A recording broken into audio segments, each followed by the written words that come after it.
He sold you out. And what's remarkable is that we don't even know the price. How does this benefit New Yorkers? Why is there no discussion about affordable housing, about quality education? Eric Adams spent months sucking up to President Trump. What he got last night was precisely the reward that he was looking for. But what did he promise? And I think clearly he said whatever the Trump administration wants to do here in New York, he's going to go along with it. He has to demonstrate to New Yorkers that he's putting them first, above all. Do I think he's compromised?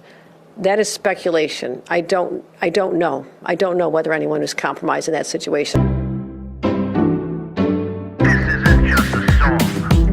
Illuminati is a thing you need to watch out for. They want to depopulate and slave us so much more. World domination, I'll get into that later. I'm hardcore, fierce and sexy. You're just a hater. You deserve the ridicule because you're an absolute zero. I'm the keeper of the chalice, a rock and roll hero. I'm not an idiot nobody listens to, because I'm not a failure in life like you. Let's talk about Bill Gates and the mark of the beast and the orgies in the streets at the Catholic feasts and Bill and Hillary's human trafficking ring. And George Soros got the money to pay for everything. Socialism is for losers, working for the devil. Chumps that can't fight, they ain't on my level. It takes an evil one to try to debunk and doubt it, so I'd rather die than stop talking about it. Watch out, watch out, watch out, watch out. Watch out for the Illuminati. Watch out, watch out, watch out, watch out. Watch out for the Illuminati. Watch out, watch out, watch out, watch out. Watch out for the Illuminati. Watch out for the Illuminati. Well, you look at that. Eric Adams is free of charges. The federal charges against Eric Adams, mayor of New York City, have been dropped, as Ad Rock would say.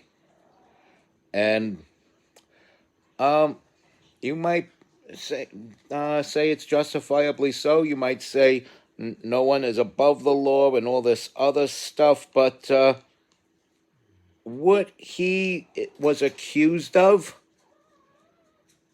he probably would have beaten it in a court of law had he fought, and he was actually prepared to fight. He had himself a good lawyer there. You know, his attorney is a sick-ass, kick-ass attorney. I believe it's Jeff Bezos' attorney, also Elon Musk's attorney. So you got some connection there. He would have kicked ass in the courtroom. He would have won anyway. But the charges were dropped. And as you could see from the beginning of this video, they're kowtowing to the party already. Like you see all the wannabe primary candidates, the people that are going for the Democratic nomination. Andrew Cuomo did not throw his hat in the ring, but a lot of people believe he will. I believe he should just ride off into the sunset because he's going to get chewed up and eaten alive by the Republican opponent, which we believe is going to be Curtis Sliwa. These other guys and lady don't stand a chance. And you could see they're tap dancing to Master's fiddle already. Because Eric Adams was a Democrat that didn't kowtow to the Democratic Party, didn't cave into the woke politics. Well, he did. He did by actions, but got punished for not going along with it by words. So his actions, matched the party agenda, but his words didn't. And because he bitched about all the people that he was letting into the city anyway, they pulled these charges on him. Was he guilty? Who's not guilty? Do these charges come up if he got along with them and didn't say a single bad word about policy from higher ups? Probably not. And Trump saw that, and that's why I believe the cases were dropped. Now, why? Well, if I were playing sleuth or connect the dots here, who's the DA and AG? You got Alvin Bragg and Letitia James there, right? Alvin Bragg and Letitia James. Didn't they both campaign on getting Donald Trump? Aren't they both George Soros funded scum? You know, I mean, we could find out a lot. I mean, there's a possibility there. I'm not saying it's so, but this was pointed out on a TV show that I was watching called The No Spin News, hosted by Bill O'Reilly.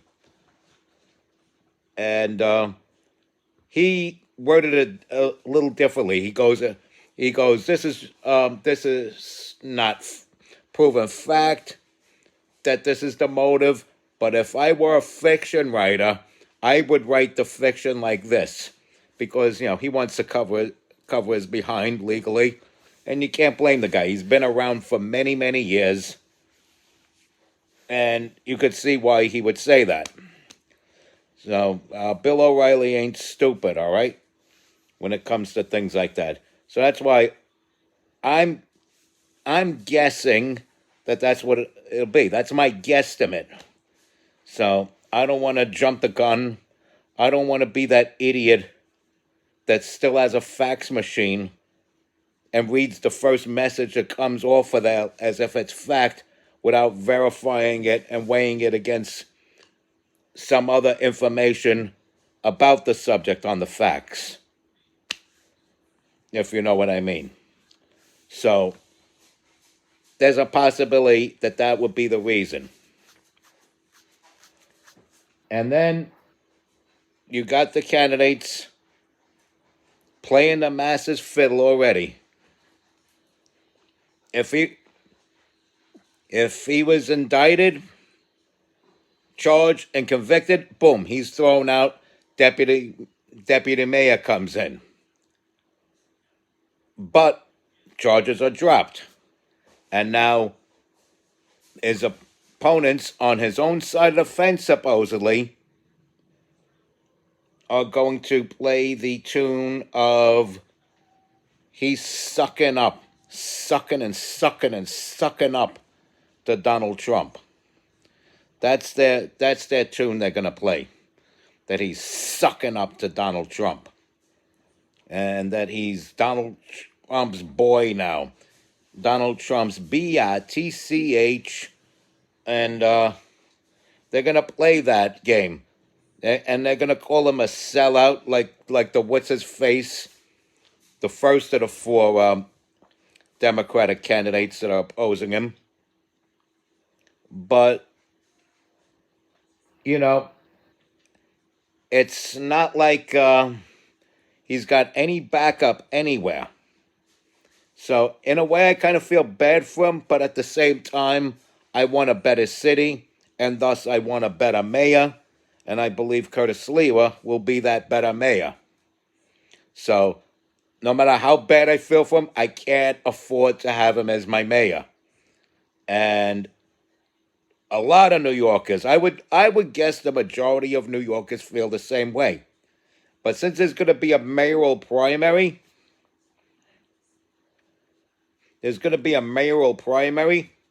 while de Blasio won uncontested in his second term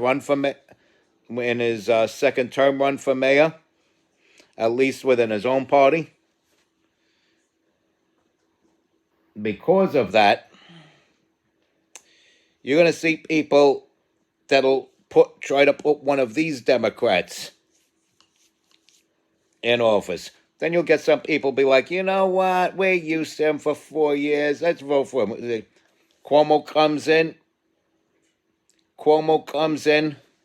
That is the Joker card. And boy, what a joker Cuomo is. There goes a guy that got all kinds of awards for his successful handling of COVID that cost the lives of thousands of senior citizens, literally thousands of senior citizens, unnecessarily. He did not do a good job with COVID. Donald Trump handled it better as a president than Andrew Cuomo did as a governor. And when people died on Cuomo's watch, he blamed it on the CDC because Donald Trump was president at the time. And no, we do not need him coming back into our lives on a smaller scale as mayor of New York City.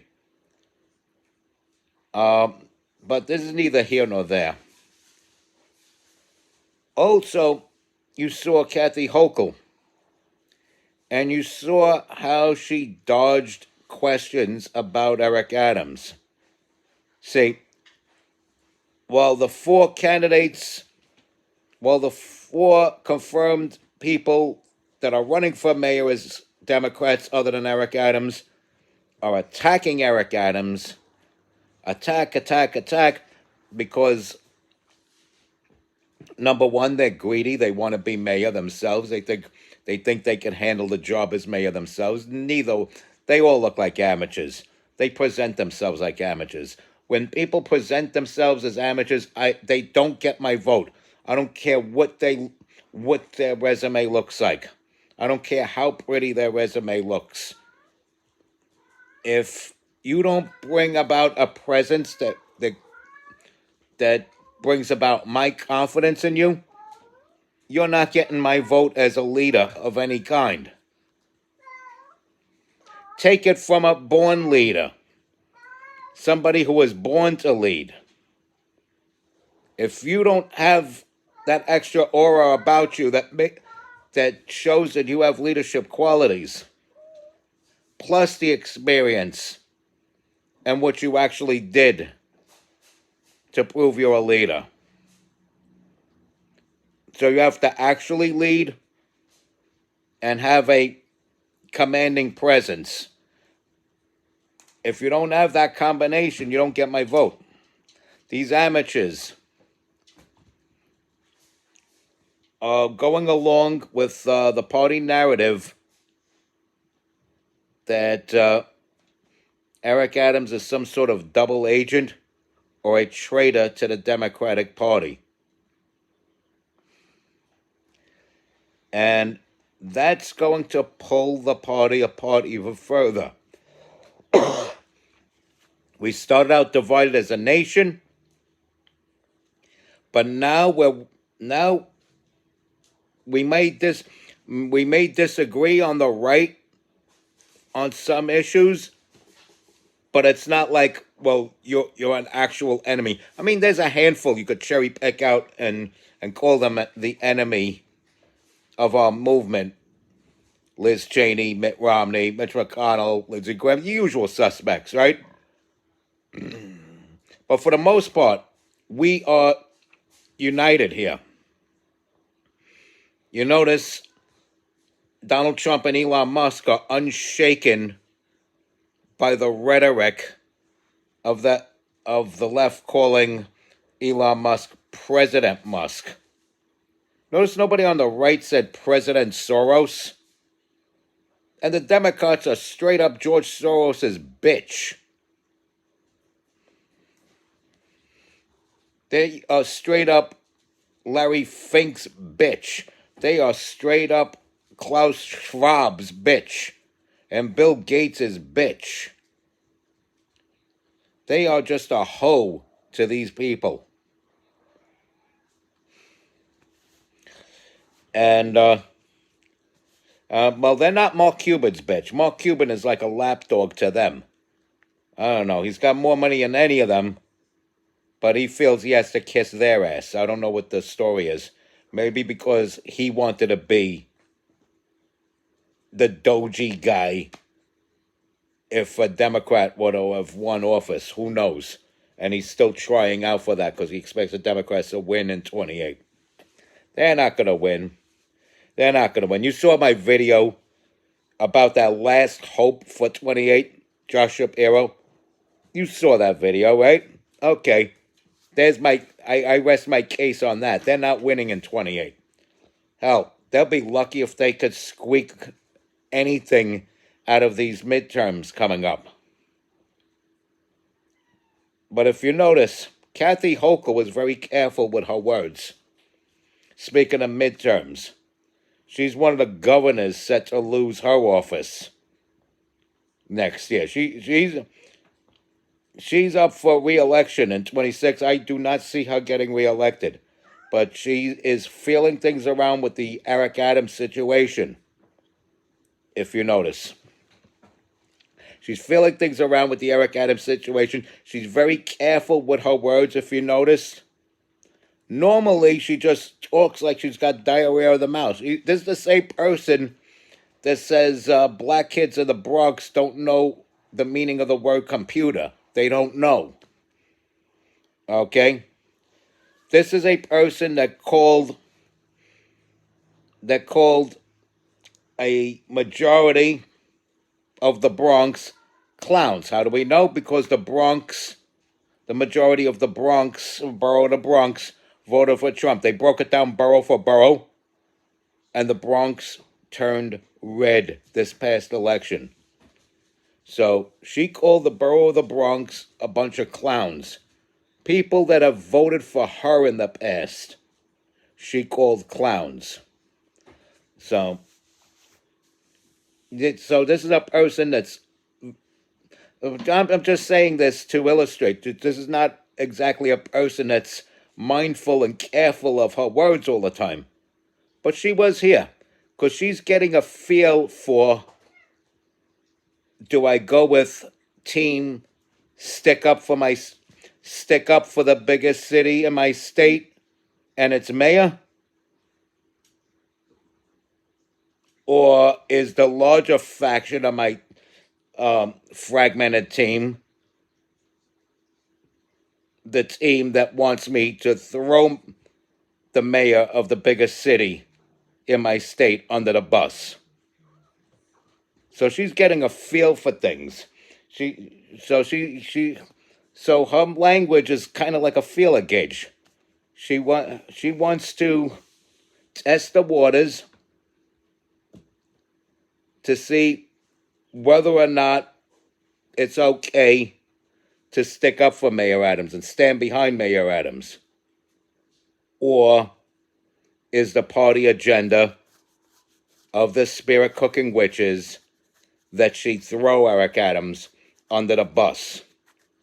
Interesting stuff there. I mean, so much going on.